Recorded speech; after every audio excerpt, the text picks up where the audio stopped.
தொல்காப்பியத்தில், தமிழ் இலக்கியத்தில் ஆதி இலக்கியம் தொல்காப்பியம் தான். அந்த தொல்காப்பியத்தினுடைய வரிகளிலேயே எடுத்த உடனே வர்ணகுலத்தானத்தை பற்றி தான் தொல்காப்பியரே பேசுகிறார். வருணன் மேய நெடுமணல் உலகம் என்றுதான் தொல்காப்பியம் சொல்கிறது. வேற என்ன அங்கீகாரம் வேணும்?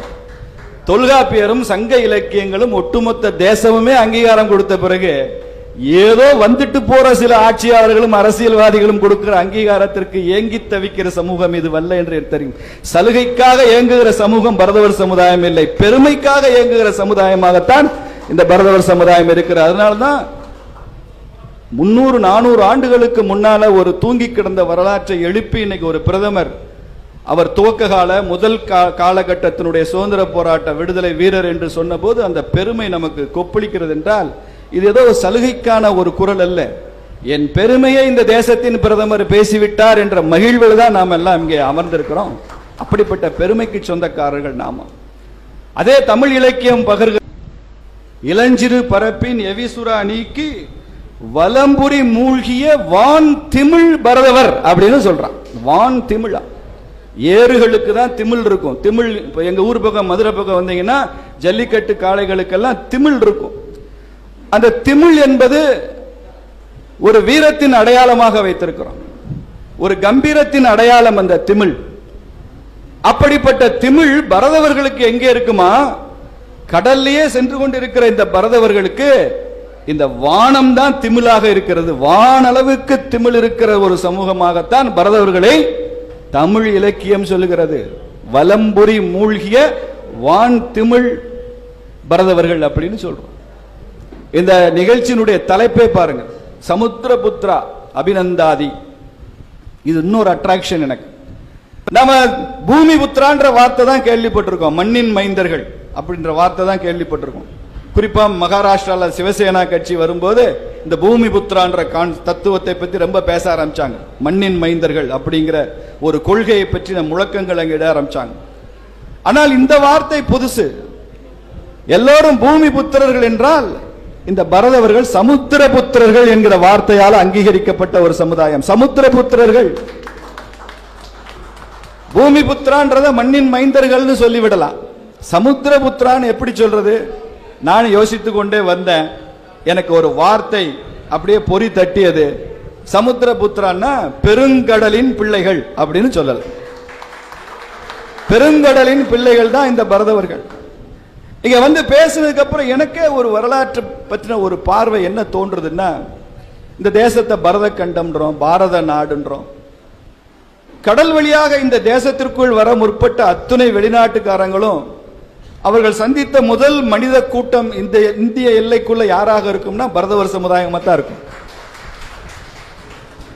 அப்ப அவன் நான் பரதவன் பரதவன் அவன்ட்டு அறிமுகப்படுத்தினதுனாலதான் இதுக்கு பரத நாடுனே பேர் வந்ததோ அப்படின்னு எனக்கு ஒரு, இது ஒன்றும் வரலாற்று சான்று என்கிட்ட ஒன்றும் இல்லை, ஆனால் அப்படி தோன்றுகிறது. ஏனால் கொலம்பஸ் அமெரிக்காவை கண்டுபிடிப்பதற்கு முன்னால் அவன் இந்தியாவிற்கு கடல் வழி கண்டுபிடிக்கத்தான் போனான். இந்தியாவுக்கு போறோம் நினைச்சேதான் போனான்.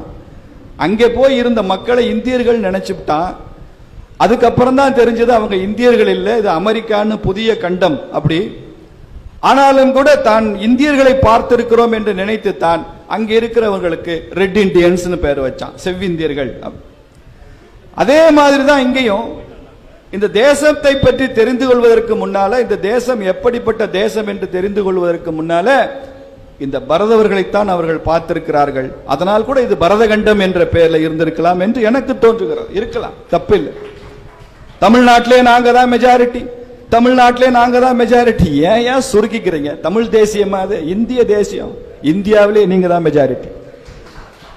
வேறு வேறு பெயர்கள் அழைக்கப்படுறோம். இங்கே பட்டினவர் என்று அழைக்கப்படுகிற அந்த பெயர், பரதவர் என்று அழைக்கப்படுகிற அந்த பெயர் ஆந்திராவில் எப்படி அழைக்கப்படுது?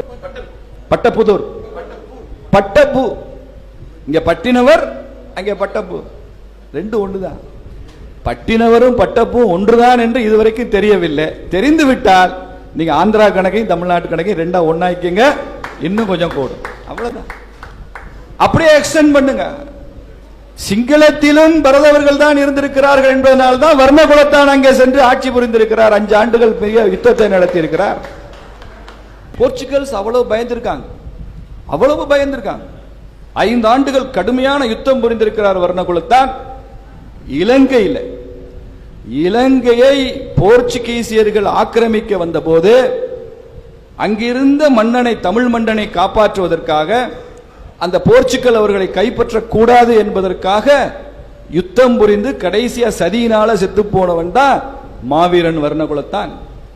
இது எல்லாருக்கும் தெரிந்த வரலாறாக இருந்திருக்கணும், பாட புத்தகத்தில் இருந்திருக்கணும். ஆனா என்ன துரதிருஷ்டம், நம்ம இன்னும் ஈவேராவையும் கலைஞரையும் தாண்டியே நம்ம பாட புத்தகம் சிந்திக்கவே இல்லையா? இன்னும் வர்ணகுலத்தான பத்தி சிந்திக்கிறது எப்ப? சிங்காரவேலருக்கே அரசு விழா 2010 தான் அறிவிச்சிருக்கிறார். உங்களுக்கு எல்லாம் ஒரு தகவலை சொல்றேன். சிங்காரவேலனுக்கு ஒரு இடத்துல தான் தமிழ்நாட்டில் சிலை இருக்குன்னு அண்ணன் தயாளன் அவர்கள் சொன்னார். இன்னொரு இடத்துலயும் சிலை இருக்கு. விழுப்புரத்தில் தெய்வானை அம்மன் கல்லூரியில, அது பரதவர் குலத்தவர் நடத்துகிற கல்லூரி, அந்த கல்லூரியில சிங்காரவேலர் சிலை இருக்கு. அந்த சிலையை திறந்து வைத்தவர் உள்துறை அமைச்சர் அமித்ஷா அவர்கள். ஏன் மாவீரன் வர்ணகுலத்தான் அவர்களை இத்தனை ஆண்டு காலம் இந்த ஆட்சி செய்த கட்சிகள், அரசாங்கங்கள் அவரை ஏன் ஏர்லி ஃப்ரீடம் ஃபைட்டர்னு அங்கீகரிக்கவில்லை என்றால் அதற்கும் வர்ணகுலத்தான் தான் காரணம். சில தேசபக்தர்கள், மாவீரர்கள், போராட்ட களத்திலேயே உயிரிழந்தவர்களுக்கு யாரோ வர்றவன் போறவன் எல்லாம் பாராட்டினா அவங்களுக்கு பிடிக்காது. நரேந்திர மோடி மாதிரி ஒரு மாவீரன் வருவார், வரலாற்றில் யுக நாயகனாக ஒரு மோடி வருவார், அவர் வாயால என்ன ஏர்லி ஃப்ரீடம் ஃபைட்டர்னு சொல்லணும்னு நூற்றாண்டுகளாக காத்திருந்த ஆன்மா தான் வர்ணகுலத்தானுடைய ஆன்மா என்பதில் எனக்கு நம்பிக்கை இருக்கு. ஒரு பொது உடைமை கட்சியின் தலைவராக, முன்னோடியாக, பலருக்கும் வழிகாட்டியாக இருந்த ஐயா சிங்காரவேலருடைய திருவுருவர் சிலையை திறந்து வைத்தவர் பாரதிய ஜனதா கட்சியின் தலைவர் அமித்ஷா. நாங்கள் கட்சி வேறுபாடெல்லாம் பார்க்கிறதே இல்லை.